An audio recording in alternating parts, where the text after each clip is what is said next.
Jabardasth show కోసం మనం ప్రత్యేకంగా మాట్లాడుకోవసరం లేదు. అయితే ఈ జబర్దస్త్ షోలో ఆడ, మగ, ట్రాన్స్ అనే తేడా ఏమి లేకుండా అందరిని నవ్వించే కార్యక్రమం ఈ జబర్దస్త్ షో ముందుకు సాగుతూ ఉంది.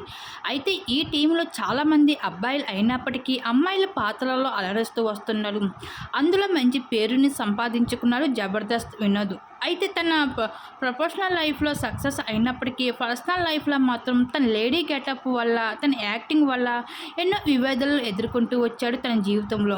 అయితే పెళ్ళికి వెళ్ళి ఒక అమ్మాయిని పెళ్లి చేసుకోవాలి ఉన్నప్పటికీ, అబ్బాయి అయి ఉండి అమ్మాయిలాగా యాక్ట్ చేస్తున్నావు, నీకెవరు అమ్మాయి ఇస్తారు అంటూ చాలామంది విమర్శిస్తూ అవమానిస్తూ వచ్చేవారు అంటూ పలు సందర్భంలో పలు టీవీ షోలో ఎమోషనల్ అవుతూ కన్నీళ్ళు పట్టుకుంటూ వచ్చేవాడు వినోద్. అయితే తన పర్సనల్ లైఫ్లో ఎన్నో కష్టాలను ఎదుర్కొని చివరికి ఒక మంచి అమ్మాయిని పెళ్లి చేసుకుని 12 పాపకి కూడా జన్మని ఇచ్చేశాడు వినోద్. అయితే ఇప్పుడు రెండవసారి వినోద్ తండ్రి కాబోతున్నాను అంటూ తన భార్య శ్రీమంతపు వేడుకలకి సంబంధించిన కొన్ని బ్యూటిఫుల్ ఫొటోస్ అయితే అభిమానులతో షేర్ చేసుకుంటూ వచ్చేసాడు వినోద్. అవి చూసిన అభిమానులు అందరూ వినోద్కి కంగ్రాచులేషన్ అంటూ బెస్ట్ కామెంట్స్ తెలియజేసుకుంటూ రావడం జరుగుతుంది సోషల్ మీడియా వేదిక. ప్రస్తుతం నెట్టింట్లో వైరల్గా మారిన ఆ ఫొటోస్ ఇప్పుడు మా విడితే మీరు చూసియండి.